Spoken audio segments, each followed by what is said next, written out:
When I spoke to Rich today, the body man Rich, I found out what epoxy primer he used on my tailgate. He did use a PPG.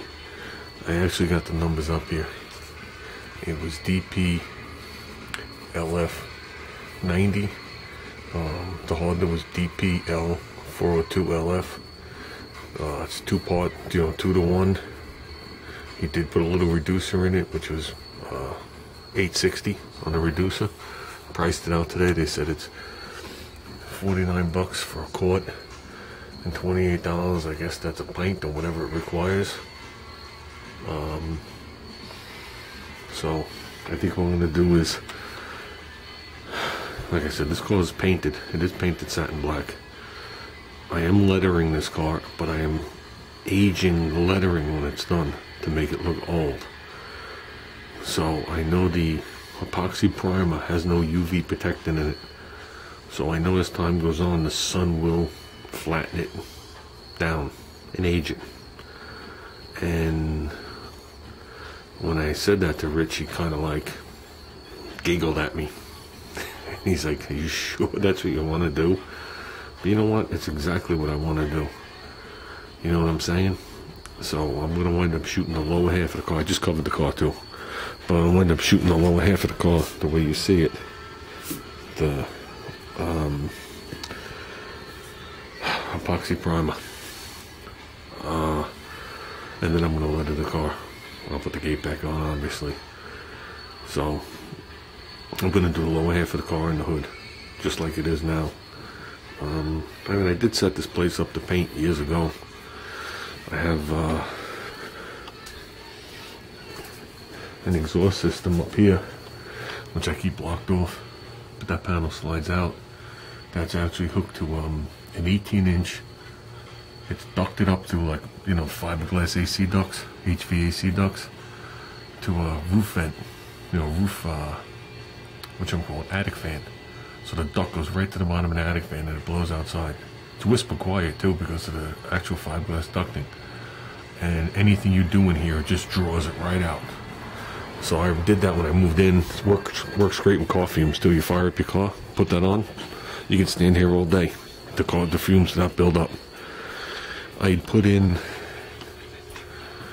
my setup here. I mean, you can't really see up there, but the compressor's up there. This used to be a loft that went all the way across that I had built. And then when I put the lift in, I cut it. But I left it just wide enough to keep my compressor up there. And some miscellaneous crap that I haven't looked at for 15 years. And on the other side, there's a small shelf I have stuff on. But I had plumbed it. You could see it, the white, right up by the ceiling. It goes as high as the ceiling. Now my ceiling's 12 feet high. Then I put a 90 and it comes straight down behind the flag there. Okay. And I teed it off, continued towards the front of the garage. And I teed it off again and I got my sharp water separator. But I also put tail spout down all the way down here with a drain.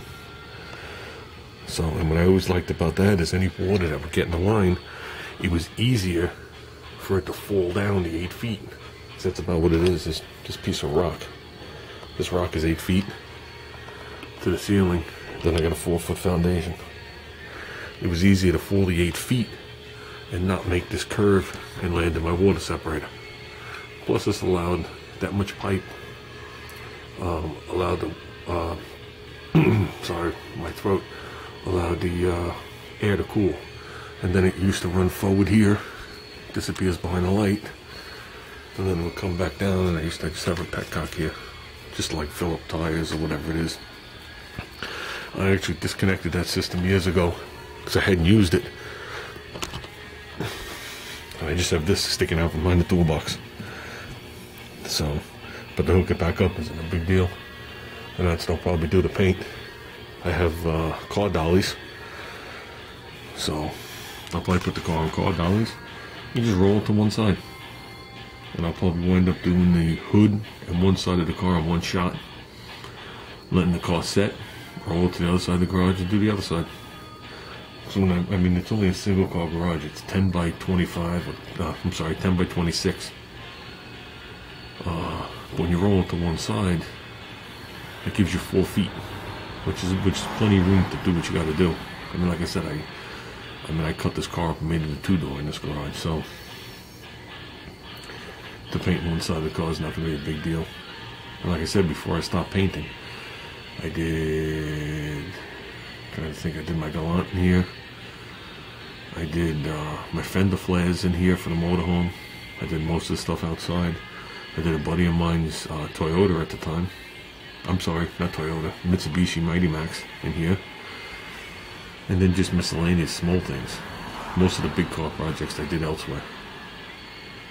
So, the fan works good, but I learned don't park right under it, because it will draw everything up, and whatever doesn't make it will come right back down and land on your hood. But I'm gonna leave it at that, like I said. So I'm actually gonna be making a painting video. Oh boy, I gotta get a gun.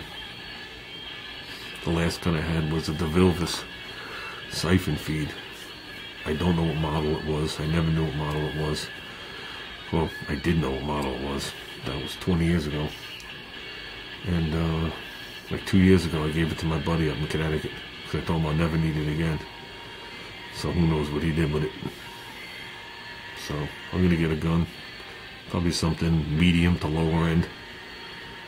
So that's it. It would be nice to paint the car again. It would be nice to paint the car again. I just don't want paint on this car. Yeah, maybe my mother's Galant. That car could use a paint job. Maybe I'll shive it. Maybe I'll just send my son down here with the paint gun and some paint. And when he's done, I'll have him knock on the door. How bad could it be? So, well, that's it, guys. I'm calling it a night. It's been a long day. It's been a long, long day.